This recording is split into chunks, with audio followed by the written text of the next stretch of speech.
get home comfortably. How much of that comes down to the coaching and support staff planning the game the night before, or in this case maybe the morning before, because Colsawala only announced this morning. Do they say to Kushal as he's going out, look, we can't pull the left arm spinners, wait till he gets out? I certainly hope that that's not how it's said, that we can't bowl the left arm spinners, because left arm spinners have got left-handers out all through this tournament.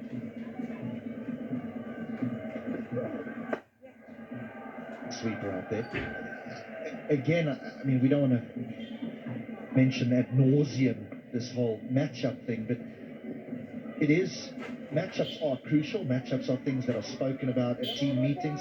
Analysts pound information into you around matchups, but cricket is a forever evolving game, and a captain has got to sometimes make a decision based on feel and can't be reliant on a coach who's sitting off the side of the field. And hopefully a coach would make a captain knowing that he would trust him. Base taken off. So I would hope that those decisions are not made purely off the field. Gorgeous scenes today, very clear day. You sometimes get at this time of year if there's snowfall up in the mountains, which there has been. Yeah, for me, Umesh Patwal,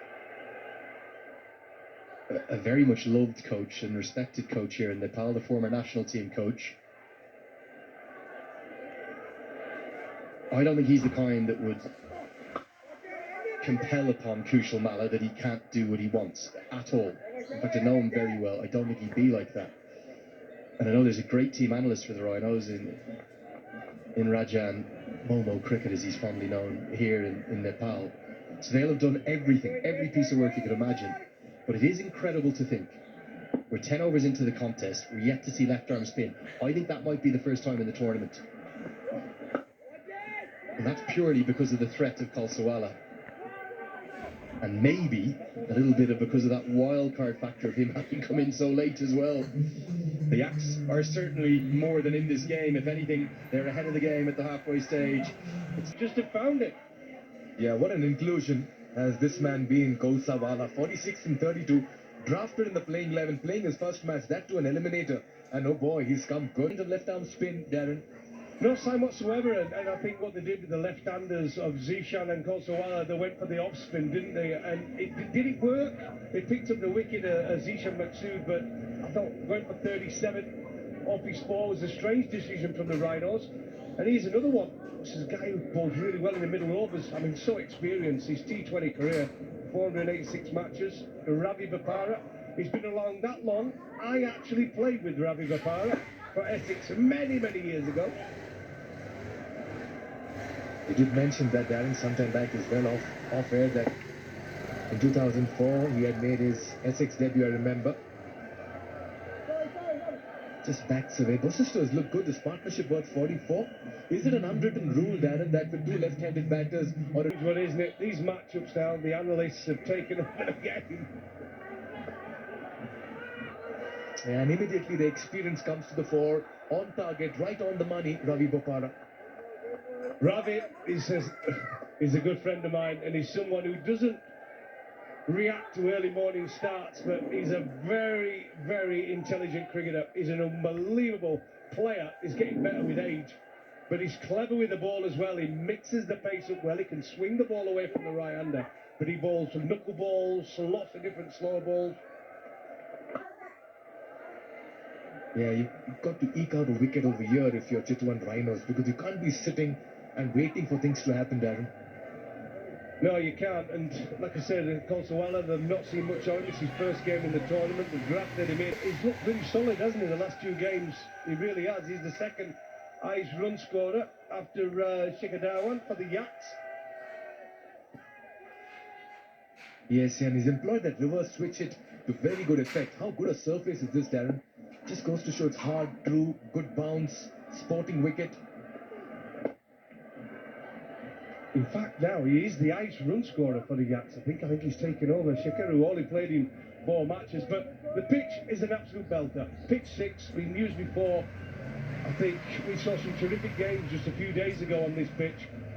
And it looked a belter this morning. It really did. I went out there for the first time thinking, this is solid. It's well recovered. The ground staff done a wonderful, beautifully.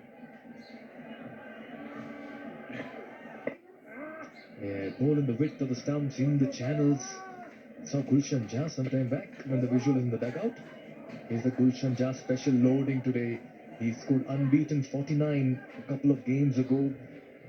Certainly has the shots in the book, Darren, and if he gets going, he'll clear the ropes with consummate ease. Absolutely. When you're looking at the score now, 81 for 2 off just 10.4, you've got to be thinking 9 and over going on in or 10 and over.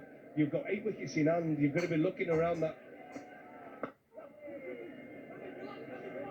And if anything between 160 and 180, as the ball just dribbles out to the outfield, they just take the one run. Good mix. And this partnership was 48 and 36. A bit of a misfield, recovers well.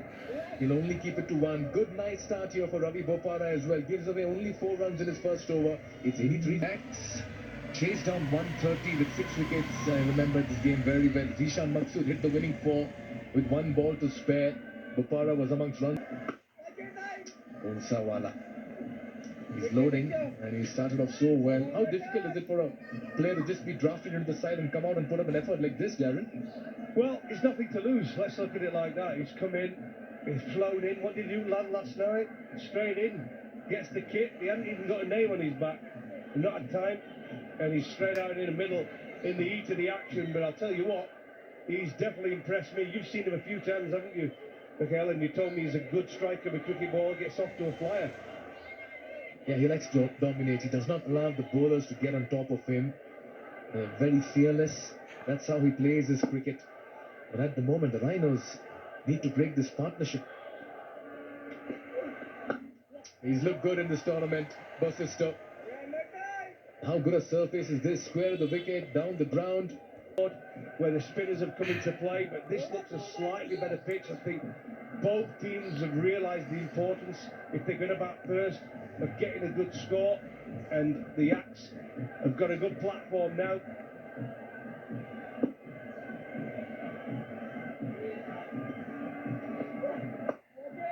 Yeah, he's played smart cricket. Very well done, Kausawala. Drafted into the side, playing his first game in the big eliminator, and he brings up a 50.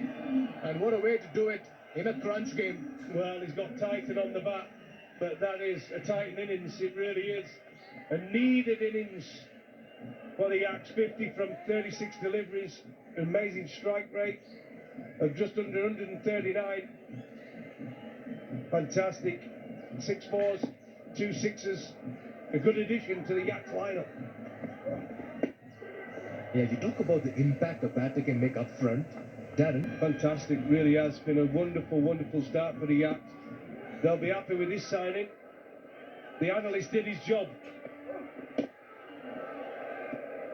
He certainly is. That dugout will be feeling vindicated, the ownership, the man.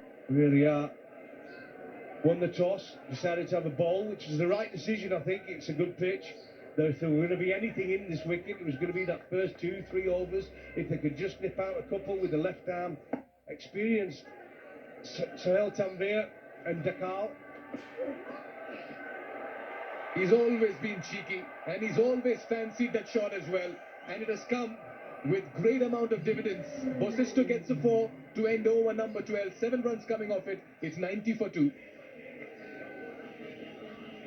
Wicketkeeper batter from Gujarat. And he's played a lot of franchise cricket over the years.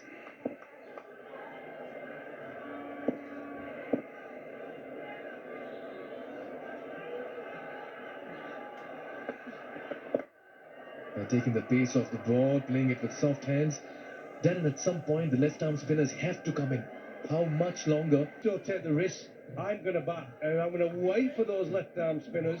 I'm in, and I'm going to go big. So Basisto has to be the one who takes the lead here and be the one who takes the risk. And if he can go on and call Sawala and bat through, he has 3 figures. Yeah, and interestingly, Malla has been having a good outing with the ball. He does, but one thing Malla does, and I've talked about this, he has the ball at the bigger boundary, but it's pretty even, the boundary measurements all around that 64 mark, and he does throw the ball up. There he is in the deep, thinking as skipper, when do I bring myself into the lineup? but he does lob it. He gets it high above the eye line, and Kosawala will be thinking, nice. Yeah, he's given that a lovely little heave, but he finds the field end. The deep, they'll get a couple of runs. A good use of his